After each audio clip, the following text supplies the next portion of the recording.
Hello, favorite new bestie. Hi, Bestie. If you come on camera here, they'll be able to see you live, which I don't Okay. mind. Beauty is in the eye of the beholder. Okay, look, I don't get dressed for stuff like this. All right, let me share my screen. Make sure everybody can see. Oh, that's the wrong screen. That's not the screen we're trying to share. It's not the screen we are trying to share. Here we go. That's the screen we are trying to share. And hello, you. Hello, Miss Stacy. Hello, everybody who is joining us via YouTube. And I can't hear you, but that is okay. We are going to get started today. We're going to finish off these 30 questions or from these questions that we started before. And then I'll take anything that you all still have questions about. And then, oh, but what I should first ask is, did you have any questions we needed to go over specifically about closings? Anything that we didn't talk about or that you got stuck on? And how did you like the movie? I'm watching the movie still because Okay. I had to go back a couple times. It is a blast. Oh my gosh. Okay. And there's a couple of questions, but I want to just go ahead and do them a couple more times and I'll probably email you it tonight once I finish the Perfect. movie. All right, and if anybody's wondering which movie she's referring to, it is The Big Short. I suggested that she watch The Big Short because we were talking about finance, or I guess somewhat financing, but real estate finance in closing, and just kind of putting everything that happened in 2008, which, good gosh, it's about to be 20 years ago now. That's scary, but still huge. Just kind of putting it into perspective. So if that is something any of you all are struggling with, I would encourage you all to watch The Big Short. A, it's good, and B, It's going to uh, open up your eyes. I'm it's sorry to interrupt you, but it opened up my eyes within the first 20 whole minutes. It's amazing. It's amazing. good, good, good, good. All right. Well, then let's get to these questions. We left off on question 7, and you all see here we started with the credits, the debits, and all of that stuff. We didn't finish the section, but let's get to it now. And hello, Carolyn. And hello, Miss Marily. And hello, Miss Stacy. Okay. Dropping stuff over here. Number 7. A buyer is assuming the seller's existing mortgage. The current principal balance is $180,000 at 6% annual interest. The June 1st payment paid interest in arrears for May. Closing is on June 10th with the day of closing charged to the seller. Using a 360-day year, what interest proration is shown on the closing disclosure? So we got some options here. We got A, debit the seller 300, credit the buyer 300. B, debit the buyer 300 and credit the seller 300. C, debit the seller 900 or credit the buyer 900. Or D, debit the seller 30 and credit the buyer 30. Hmm. Anybody have a clue on where we're going to go, how we're going to start with this? It's okay if you don't, but we're going to break it down. First, we know that it says in here, boop, it says that this is an assumption of a seller's mortgage. We are assuming the seller's mortgage, which means if I'm the original seller and I got the loan from Bank of America, and maybe I got terms of 3.5%, a couple years ago. If you wanted to buy my house now in 2026, if you try to go to the bank and get a mortgage, they're going to quote you something more close, a little bit closer to 6%. That's almost double. Maybe that's not what you want to do. So, depending on what my loan says it allows and what it doesn't allow, if maybe Stacy were going to come in and buy the house from me, she doesn't have to necessarily get a new loan. I could basically let her replace me on my loan. We'd be saying, hey, this loan isn't between Bank of America and Candace. This loan is now between Bank of America and Stacy. So she is taking up where I left off with the payments. And just because it's really good for us to understand that, let me get out of red for this.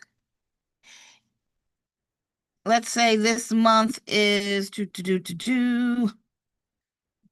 May. And here we have June. And here we have July. Well, we know this closing is on June 10th. And the seller, in this case, me, I made a payment on May 1st that covered the principal and interest for May. Remember, we call that paying in arrears. What you pay on the first of the month covers last month. So what I paid in May would cover April. If I owned the house in July, what I pay in July would cover June. That's called paying in arrears. Hello, Miss Mary. So if we're paying in arrears, then we know we were concerned about what happened last month. And also, it means that there's not going to be any of this interim interest. I made a payment. The seller makes a payment on the 1st, and now the new buyer is going to make a payment on the 1st, both of us to Bank of America. So the first thing we need to do is figure out how much interest somebody would be paying for 1 month, of this loan. Because we got to say, all right, well, when the buyer, in this case, Stacy, buys the house, Stacy's going to make a payment for all of the interest that's due in June. So let's figure out how much that is. The loan is for $180,000 and it's at 6%, and that will give me annual interest. So $180,000 times 6%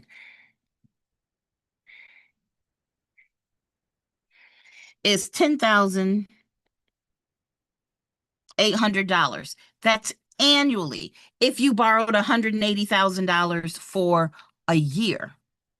But we're talking about when this buyer goes to make a payment in July, they only are really trying to make a payment for the month of June.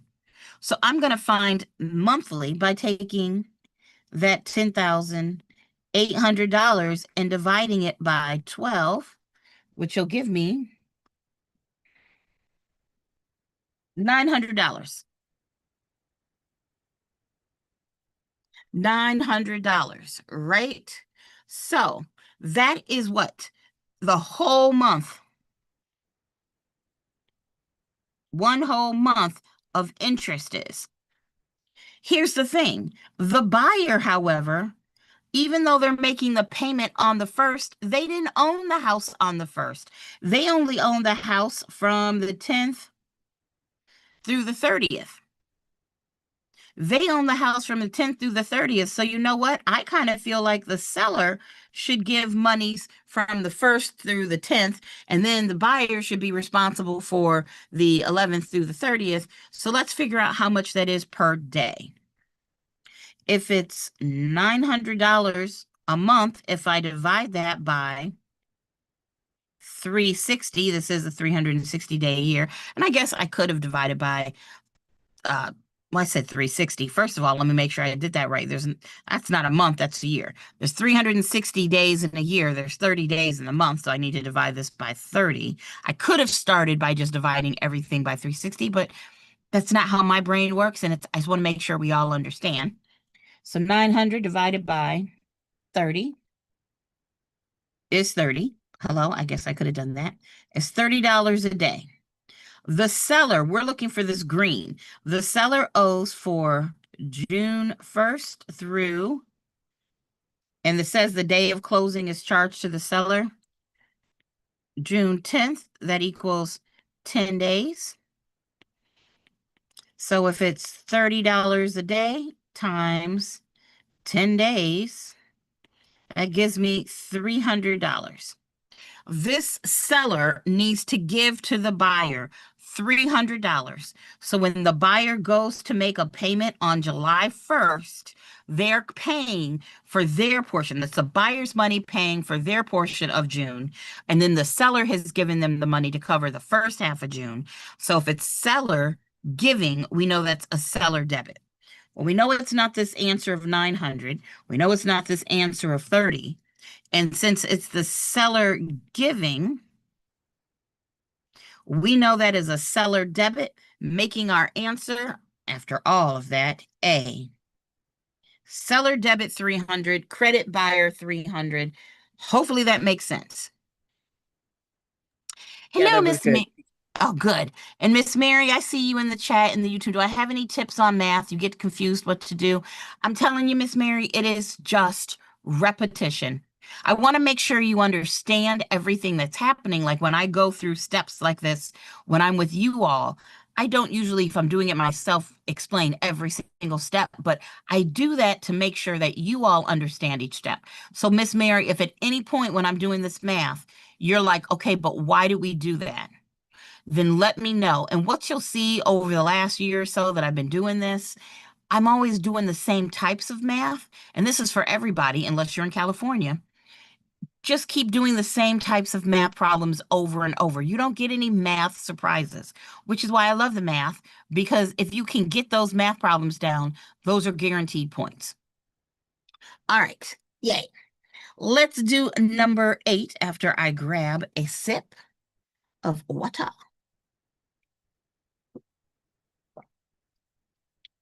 Okay. A property is selling for $385,000. The seller has agreed to pay a 6% commission and has an existing loan payoff of $210,500, owes prorated taxes of $1,250, and other closing costs of $1,890. What are the seller's net proceeds at closing? I will be honest with you all. There's two problems that you're probably going to use most in real estate. This problem, which is a seller's net proceeds. So when you're doing listings, you're helping the seller figure out what's the minimum price they can sell for and cover and get the money they need and cover all their expenses. And of course, commission math, because we're trying to get paid. I don't know about you. I love real estate, but I'm not doing this for free. Absolutely not. Mm-mm. I don't even like babysitting my friends' kids for free. I may not get paid money, but I'm getting something. So I need to know how to calculate my commissions. So here we go. If the property is selling for $385,000, right? They're not going to really get a check for $385,000 because let's put sales price here. They're going to owe a commission of 6%. They have a loan payoff of $210,000. I'm going to put a big question mark there, right there. $210,000 is going to be our loan payoff. They've got taxes of $1,250, and they've got closing costs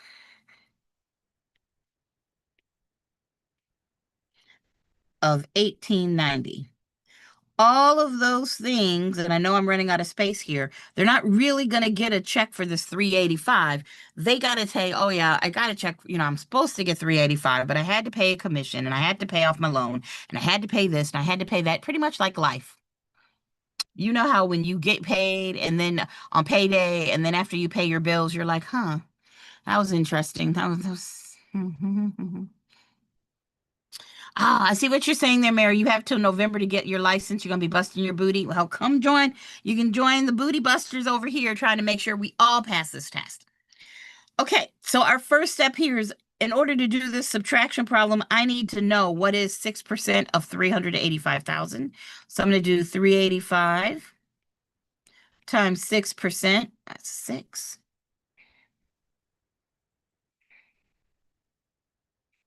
That is 23,100. So I'm going to remove this and I'm going to do 23,100. And now I'm just going to do this subtraction problem. 385 minus 23,100 minus 210,000 minus 1,250 minus 1,890. I just talked it through, but let me do it now. 385 subtract 23,100 subtract 210,000 subtract 1250, subtract 1890. All right, if I did this correctly and I didn't mess up a number, I got 148,760. Did I do that right? I feel like I missed a number there. 148,760. I see 260. So whenever this happens to me, guys, remember, you got 760. Whenever this happens to me, and it does happen to me personally, I like to go back and do our numbers. It could be, or my favorite saying from the South, I miss it so much. Could be that I messed up, but it could also be since I just asked AI to come up with these questions, it could mess up. As much as I love AI, guys, it does not always do things perfectly. So let me kind of do this again.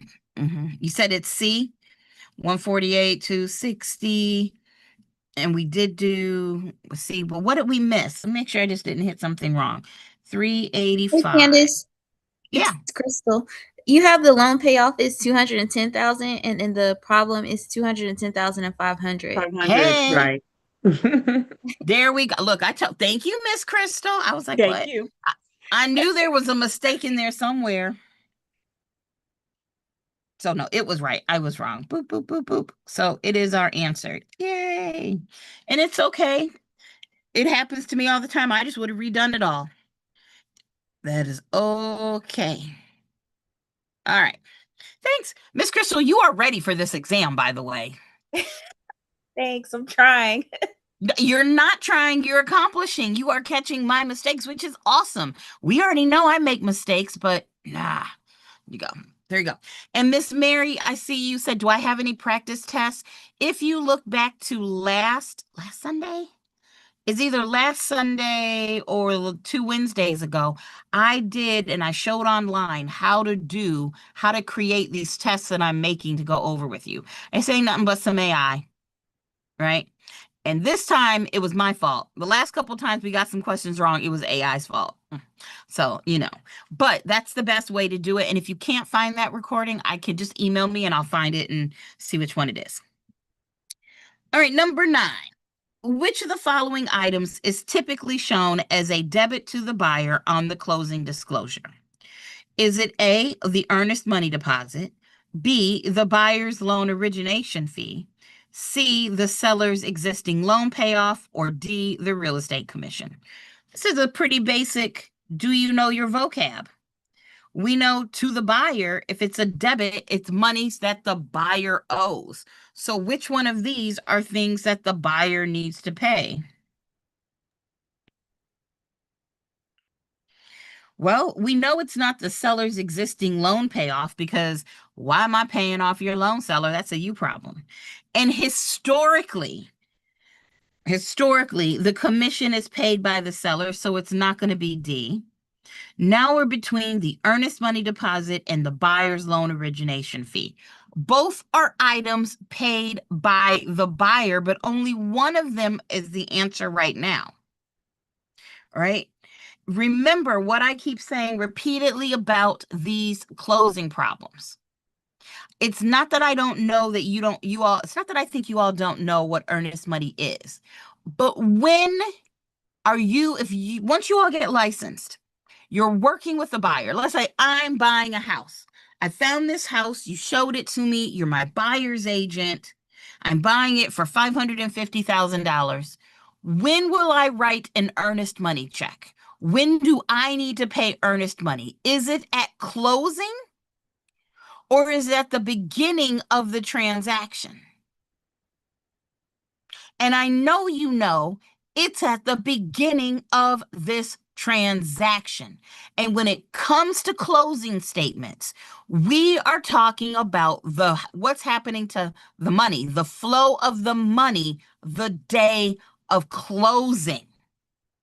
Our answer is not A, because it's asking us the day of closing. What needs to happen? What's happening with this earnest money deposit?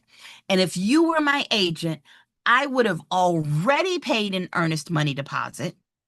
And because I did not breach the contract, I'm getting those monies back. The day of closing, I'm looking around going, remember that $5,000 I gave you, seller? It was in case I breached and didn't buy the house. I'm buying the house. I want my money back. So our earnest money deposit is a buyer credit. The day of closing, I'm getting that money back. So Candace, can I ask a question? Yeah.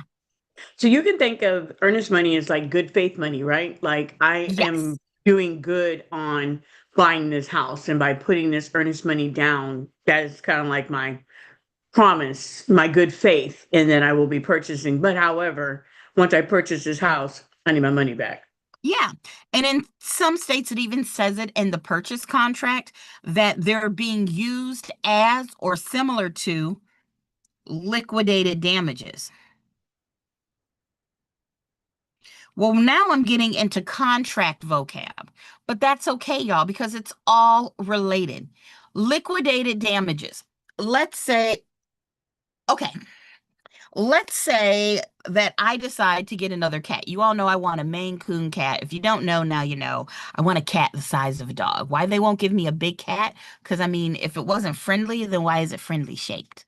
Y'all gonna find out. Teacher died trying to pet giant cat escaped at the zoo. That'll be me.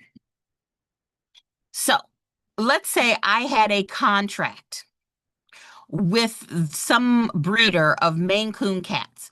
And I was like, hey, I promise if you go ahead and breed these cats, I'll buy one. But I know that on top of, paying you for the cat, I know you're going to have to put some money out there. So a Maine Coon cat, y'all, would cost about, let's say, $3,000. I might say, I'll give you the $3,000 later, but right now I'm going to give you $700. I'm going to give you the $700. And if I buy the Maine Coon, then I want my 700 back. Yeah, I'm going to pay you the 3,000 for the cat, but the 700 is just in case I decide, oh, you know what? I don't want your Maine Coon anymore. You just bred the cat and now I'm not buying it. You need to be compensated for the fact that you went out of your way to do something if I didn't buy the cat. But I did buy the cat, so give me my $700 back. I'll still give you your 3,000, but I want that $700 good faith Candace is gonna buy this cat money. Now I know that's ridiculous and that I probably should see a psychiatrist with my fascination with cats, but it's exactly the same thing, just smaller dollar amounts. Think of the closing day as the day I go to pick up my cat. I'll be like, here's your $3,000, breeder. I know I shouldn't breed a cat. I should get a cat from but yeah. But here's your $3,000, breeder. Oh, and don't forget, I get my $700 back. The day I pick up the cat, closing day, I get my deposit back. Those are liquidated damages. It's when in the contract we decided up front, you go ahead, have this amount of money in case I breach, but if I don't breach, I want it back. So liquidated damages, earnest money, good faith monies, whatever you want to call them, you get them back as the buyer. And this right here, this question right here is huge for so many reasons. A, it is not uncommon for they to try to trick you with this one because it's actually a credit. I mean, like that's a really, really big, important point. And it's also a good reminder for all of these. We're talking about the day of closing, the day I go to pick up my cat. What monies are being exchanged? I'm giving that breeder $3,000. I'm giving the seller $550,000, whatever it is. And they're giving me back my deposit because I'm actually following through with the contract. So, is that good for everybody? I know you all have heard it again, but I know I got some new people in here too. Everybody understands? If you don't, let me know. But that's the key to this. What are the monies doing the day of closing? Not what happened before. Before I wrote a check. Today, I'm getting my earnest money deposit back. So our actual answer is B, the origination fee. Both are monies. A and B are both monies paid by the buyer. The question is when. Good. Oh, thanks, Miss Caroline. I'm glad that makes sense. And it is kind of tricky. It is kind of tricky. Damn. Number 10. Which of the following will appear as a credit to the seller on the closing disclosure? So it's a credit to the seller. These are monies that the seller should receive. We know the answer here is not earnest money deposit because the seller got to give that back. Also, they don't even have it. But let's see what our answer choices are. The contract sales price, the owner's title insurance premium when paid by the seller per contract, the seller's existing loan payoff, or prorated taxes when the taxes are paid in arrears. All right. Well, for this one, I know that our answer is actually A, the contract sales price, because we know the buyer is going to, the seller is going to receive this money. These are monies received. But let's make sure we understand why B, C, and D are not right. If the seller is paying the title insurance, they're paying, that's a seller debit. The seller's existing loan payoff, the seller needs to pay the bank back the money they borrowed. That's a seller debit. And the prorated taxes, when taxes are paid in arrears, the seller already paid for the taxes, the seller did not pay for the taxes, which means the seller needs to pay the buyer their portion today so the buyer can pay them in the future. So remember, it's not just going with, what was I don't even know what I was going to say. Y'all, I'm losing my mind. What was I even talking about? I don't even know where I am. All of a sudden, y'all, I don't know if Alzheimer's is going to be great or terrible. I'm like, what? Getting old is crazy, but it's not. I was talking about taxes. This is our answer. Who knows what I was doing? I don't know what I was about to say, but making sure we understand the difference between credits and debits, those taxes, and just so we can remember what arrears means or what it looks like. Get here. Boop. We lock this now. When you have a year, so let's say this is 2026. This is January 1st. This is December 31st. For 2026 taxes, if they are paid in arrears, let's say it's $5,000. That $5,000 is going to be due after 12/31. They're going to be due, after 12/31, they're going to be due in 2027. Because we know arrears means this 2027, you are paying for 2026 after 2026 has happened. However, same concept. I probably should have done that in a different color. If it is 2026 taxes that are not paid in arrears, let's say they're paid in advance. If they were $5,000, that means in 2025, you would have paid in full. In 2025, you paid in full. Maybe you paid it on January 1st. And then your 2026 taxes. In 2026, you would have paid in 2025. In 2027, you're going to pay this in 2026 because you're paying in advance. Does that make sense? I don't know. But this is how I also like to think of it. Your cable bill, you pay in advance. If you all pay for cable, if you made a payment in May, you're paying for the month of May. But your water bill, you pay after you use the water. Think after and arrears. It goes together. Right? Hello, Loki. I'm not sure what the ears are for, but cool. I hope that means that is an ear, right? I think that's an ear. But you also can think of your rent. Your rent. If you paid for rent in May, you're okay. You know what? Tomorrow's June 1st. When you make a payment on June 1st for your rent, you're paying in advance. But when you have the water bill, you're paying in arrears after. I don't know if that helps anybody, but there you go. Oh, you're listening, Loki. I got you. Well, hello, sir. That's why. Oh, you exactly. Y'all are getting it now. All right, let's scroll on. We had some more valuation questions. Again, if you're just joining us, this is us finishing or continuing the questions from Wednesday. And I guess when I finish this today, y'all, oh no, I made some questions for contracts and agency. I think that's what you said you wanted to go over, Miss Caroline. So I made those questions. I'd have to pull them up, but that's okay. Number 16. A modest 1,400 square foot home located in a neighborhood of larger, more expensive homes is likely to be valued higher than if it was located among similar small-sized homes. This best illustrates the principle of, oh, this is an important question. You know they're going to ask you about these different principles.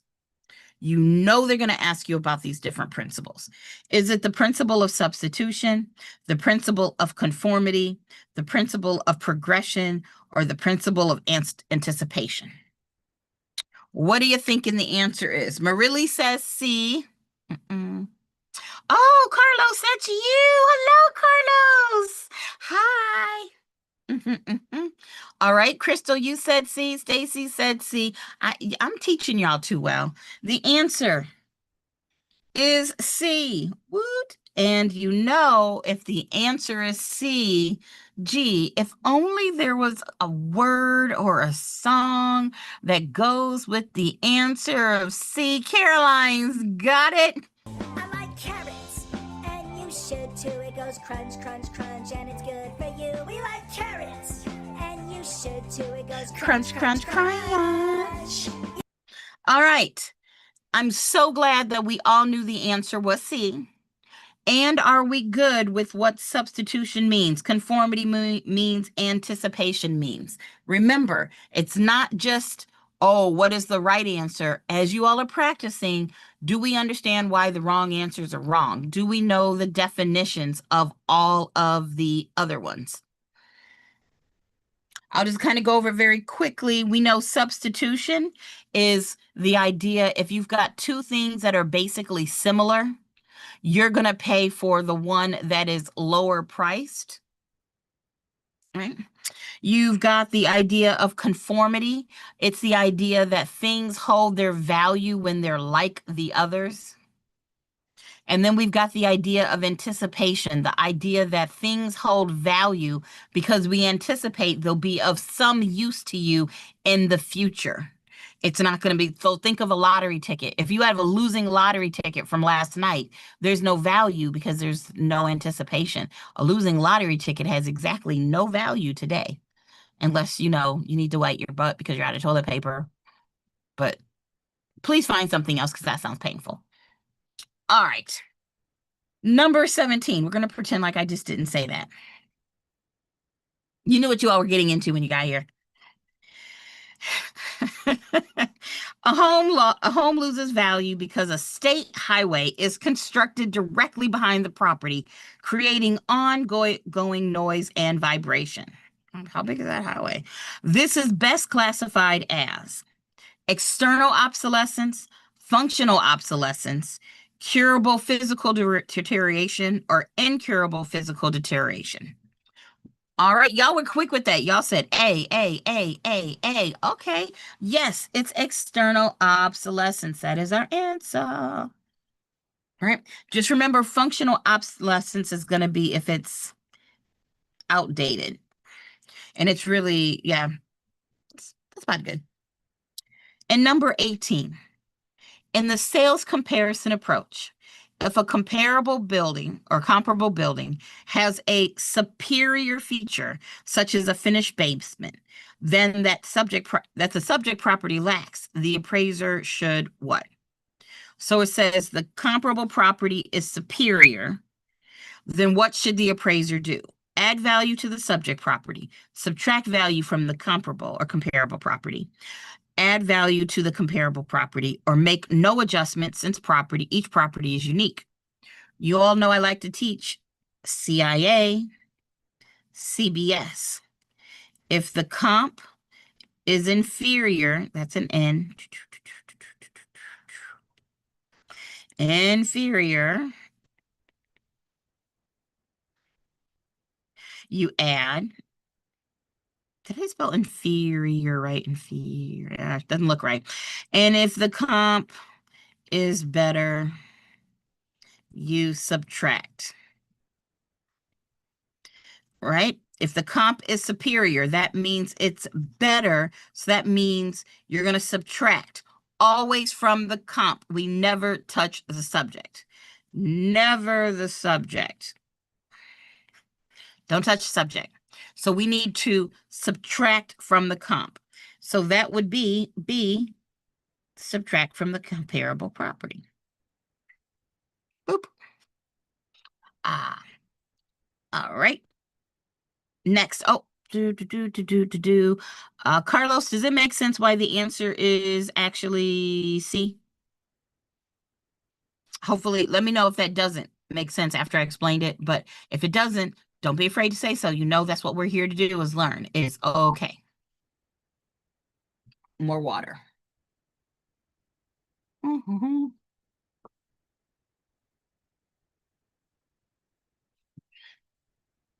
And let's finish up these finance questions. 26. Which loan clause prevents a buyer from simply taking over the seller's existing mortgage without the lender's approval?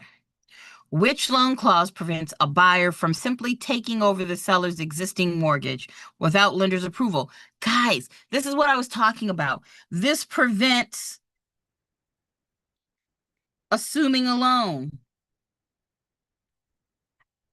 This is one of those times, it's like they got paid per word. They said prevents a buyer from simply taking over seller's existing mortgage without the lender's approval. Which clause prevents a buyer from assuming a loan? Boom. Right? Is it the acceleration clause, the alienation or due on sale clause, the defeasance clause, or the prepayment clause? All right, Caroline says B. Miss Val says B. Stacy says B. All right. Is that everybody? Oh, Marilla, you said B. Look at y'all. Oh, and I'm bringing home a baby, a bumblebee. Won't my mama be so proud of me? So is it B? Yes. It is the alienation or due on sale clause. Because if you sell the property, if you let somebody else, I'm not going to say live there, but own it, then you have to pay off the mortgage. The acceleration clause would be you owe everything if you default. The defeasance clause says give back title to me when you pay off the loan. And the prepayment clause is because banks are greedy bastards. Banks want their money. They thought they were going to make $200,000 off of you, but you paid off the loan early. They only made $10,000, so they're going to charge you a fee because they didn't make as much money, which is some bull crap. You said you think of aliens coming to get you. Yes, alienations. The buyer's trying to come get your property. The aliens are trying to get you. I love that, Val. All right, 27. Which of the following statements about FHA loans is most accurate? Which of the following statements about FHA loans is most accurate? Okay. A, FHA loans are made directly by Federal Housing Administration to qualifying buyers. Absolutely not. We know FHA does not make loans. We know they do not guarantee loans. We know they provide mortgage insurance, otherwise known as MIP or mortgage insurance premium. B, FHA loans never require any form of mortgage insurance. Well, that can't be true because I just told you they provide MIP, mortgage insurance premium. That's the whole thing. Now, with a FHA loan, you will be paying mortgage insurance premiums the entire time you have that FHA loan. It insures, right? C, FHA loans are insured by FHA. The borrower typically pays both upfront and an annual mortgage insurance premium. That's true. Yay. And that means we want to make sure D is wrong. FHA loans require a minimum 20% down payment. No, not at all. All right. Good job, y'all. You knew it was C. Doo-doo-doo. And this time we know that C stands for. C is for cookie. That's good enough for me. All right. 28. A borrower has gross monthly income of $7,500. Their proposed monthly housing payment, PITI, is $1,950. They have additional monthly debt obligations of $700. What are the borrower's front-end housing and back-end total debt qualifying ratios? All right, I'm not going to remember all those numbers, so you all remember these: 7,500, 1,950, and 700. 7,500, 1,950, and 700. Let's see. 1,750. See, I forgot that quickly. There's something wrong with my brain. I need to take something. 7,500, 1,950, and 700. That was 7,500, 1,950, and was it 700? These were your monthly income.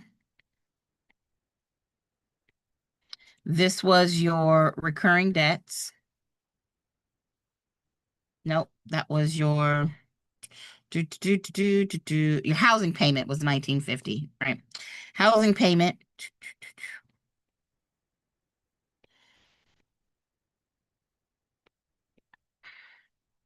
And these are your debts.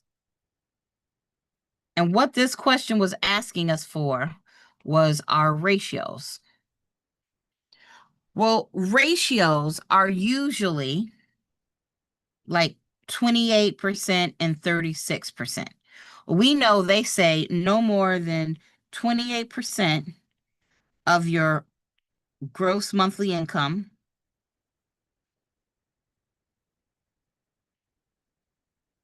can go toward your housing expenses.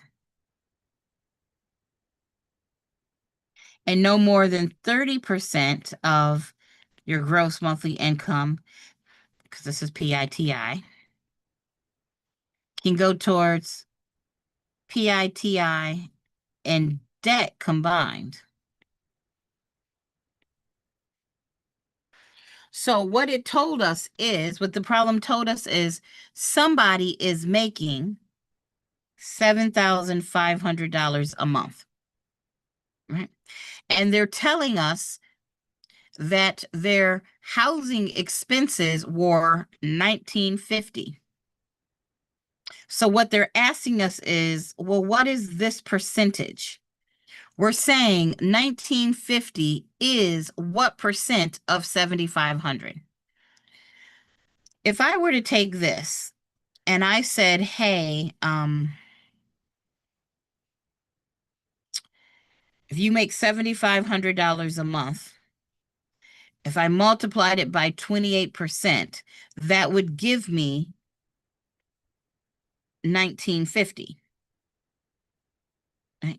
If I did it this way, when you look at it, oh, if I can't spend more than 28% of what I make in a month, I get 1,950. This question is asking me, hey, if I make $7,500 a month,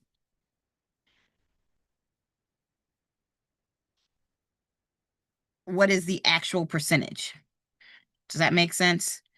They're looking for this number right here. So what we can do is just take the 1950 and divide it by 7,500. And to save me from doing math, Crystal said that was 26%. I'm a truster. And now we're going to do the same other thing here. You're still making $7,500 a month. And what do I multiply it by to get the 1950 plus the $700? Because the second one, the second missing one is PITI and debt combined. PITI and debt. So 1950 plus 700 is 2650. So 7,500 times what equals 2650. So then I'm going to do 2650 divided by 7,500. And that gives me this answer. 2650 divided by 7,500. And that indeed is 35%. So there's the 35%. This is the 26%. And let's see if those are our answer choices. All right. Whew. That was a lot. I kind of talked about that sideways. I was not prepared to do that much math. I don't know why, but fried my brain for a second there. Let's see if 2635 is an answer. Miss Crystal, if this is the right answer, I want you to promise me you are going to go sign up for this exam. Because you got that answer quicker than I did, of course, because I'm talking through it, but also because you know what you're doing. So if 2635% is the answer, I want you to sign up for this exam. And Carlos, you asked, can you use a calculator on the test? Good God, yes. What they need to do is let us use AI on this test. But no, you can use a calculator on the test. You most definitely can. So 2635 also for the running. If Crystal got this right, she is going to sign up for her exam. You need to see the question and the answers again. All right, Miss Crystal. We have A, 28% and 38%. We have B, 26% and 28%. We had C, 35% and 26%. Or we had D, 26% and 35%. That means Miss Crystal got D and the crowd goes wild. Whoa, we got to get where is it? I know I've got something. All right, Crystal, we are expecting to hear from you. When are you going to sign up for this exam? You are getting these questions right. And Miss Caroline, don't think I forgot about you. You've got to sign up for this thing too. I know you're taking it on the 11th, although you don't have math on your test. But you know you could be tested on the concept. So both of you, I'm very excited. All right. 29. Pull my brain together here. I went to a farmer's market earlier. Maybe I ate too much sugar. That could very well be it. Oh, well. On a fully amortizing fixed rate mortgage, which of the following is true about the composition of the monthly payments over the life of the loan? Val and I were talking about this yesterday, and she found out when we did the math, this is going to be, this is a lot of money. All right. Carlos, you asked, what other fees do you have to pay to get your state license in the state of Florida? I don't know for the state of Florida. I do not know. I know if you were in North Carolina, you just pay your licensing fee, then you're licensed. But then you would have to, if you wanted to become a realtor or join an MLS, you would do that. I don't know what you'll have to pay in Florida. I just don't. But that is a really good AI question. AI is good for questions like that. It'll generally be an easy answer that they can look up and they'll confirm. In fact, I would tell AI, Carlos, to confirm it with 3 different sources at least before providing you an answer. Okay, so on a fully amortizing fixed rate mortgage, which of the following is true? 3 of these are going to be true. Oh, sorry, 3 of these are going to be false, and there's going to be 1 true. We're looking for the true. Is it A, the portion applied to principal increases every month while the portion applied to interest decreases. I like that. This is a possible. B, the portion applied to interest increases every month while the portion applied to principal decreases. Nope. That is the opposite of A. So, I see you. I see you now, Val. She said A. C, each payment is applied equally between principal and interest. We all wish. And D, payments are interest only for the first half of the loan term. No, our answer is A. Good job, ladies and gentlemen. And number 30, a subordination clause in a mortgage. A, allows the borrower to pay off the loan early without penalty. B, allows a lien position to be lowered so that another lien can take priority. C, requires the lender to release the loan upon full payment. You know what? I'm going to go ahead and take that off because this is the defeasance clause. Let's rewind. Remember this right here? Defeasance clause. You have to give back title when after you pay off the loan. Boom. So we know it's not C.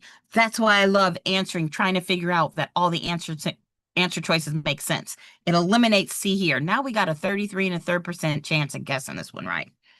Makes the loan immediately due upon sale of the property. Guess what? We talked about too. This is our alienation clause. Our due on sale clause.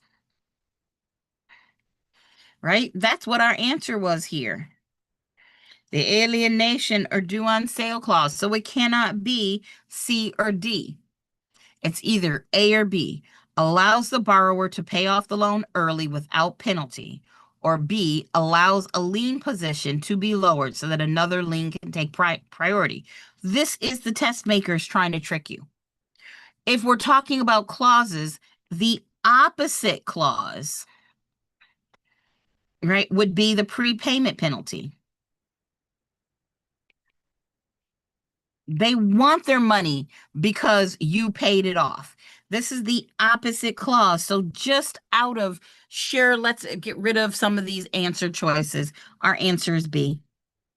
But also, that is true. It allows a lien position to be lowered so another lien can take priority. Boom. And we have now gotten through all 30 of these questions. So for what is today? Today is, wait a minute. Today is today's Sunday. Good God, y'all, what is going on? No more sugar for me. Today is Sunday. I just want to make sure. Wednesday, yes, Wednesday, I am good. So I made some questions on contracts and agency. Caroline, was that right? Was that what you asked me for, or did I just have a Candace moment and lose my mind? Yes. Are there any topics that anybody else wants me to make sure we cover? I mean, we just did finance and closings and appraisals. I've already got those questions, but I could always have them redone. Is everybody good with contracts and agency? There should be no math in that topic. It won't be state specific, but we will go over a lot of vocab. Yay! All right, y'all, I'm going to go probably take a walk because I need to get the sugar out of my system because my brain is all over the place. But guys, if I can do this with a little help from Crystal, making sure I get my answers right, then you can do this because I am no genius, but I am proud of each and every one of you all. If you've got questions, you know how to email me, you know how to find me. Otherwise, I will see you all on Wednesday. You said, thank you, Carlos. You couldn't find a study partner from before. When do I go live on my Facebook page? I'm live. So when I go live on Facebook are the same days I go live here.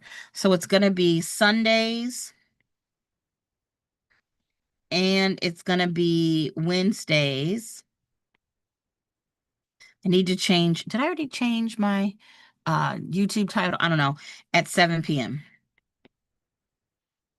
I don't know if I need to change that, but it is always going to be there. So if you were to go to my YouTube page, not my personal one, but my Candace Ellis Real Estate Strategist, it'll be streaming. It should be streaming there right now.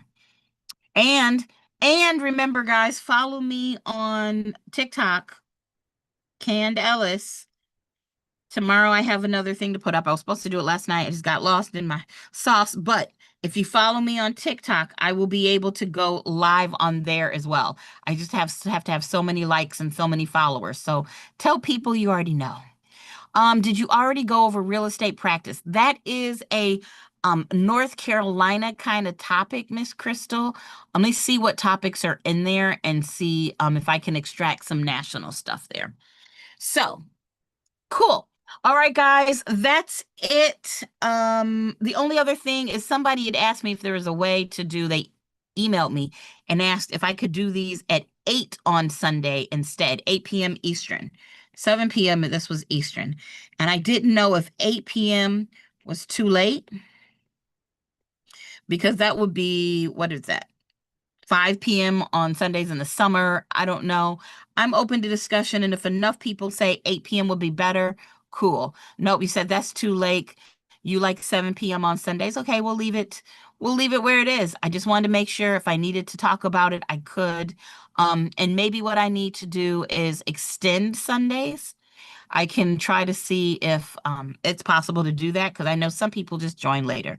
So we'll see. We shall see what happens. Ooh, you know what? If I can get enough people to go live on TikToks, if we can do enough people to go live on TikToks, maybe I'll make Sundays like an hour and a half, 2 hours. So find people to follow me, even if they don't do it all the time. If you all can find enough people to follow me so I can go live, then I will do longer lives on TikTok. Boom, I made the promise. There it is. Okay, I'll See try what to y'all can do. I'll try to find some people that I know and I'll bring Hey! them to TikTok. Y'all just want me to do, I don't, actually, you know, I love doing this. I would love that. Yeah, heck yeah. Right. I'm in. I'm in for sure. Yep. So Yeah. there you go. I don't mind going longer as long as we have enough people. If you can get me enough followers on TikTok, then I Yep. will do longer Sundays. Easy peasy. Yeah. All right, guys. I will see y'all next time. Again, you know how to reach me. Cool. And I'll talk to you then. Bye, everybody. Okay, bye Candace, bye Bye. Take ladies. care, Have a good everybody. evening.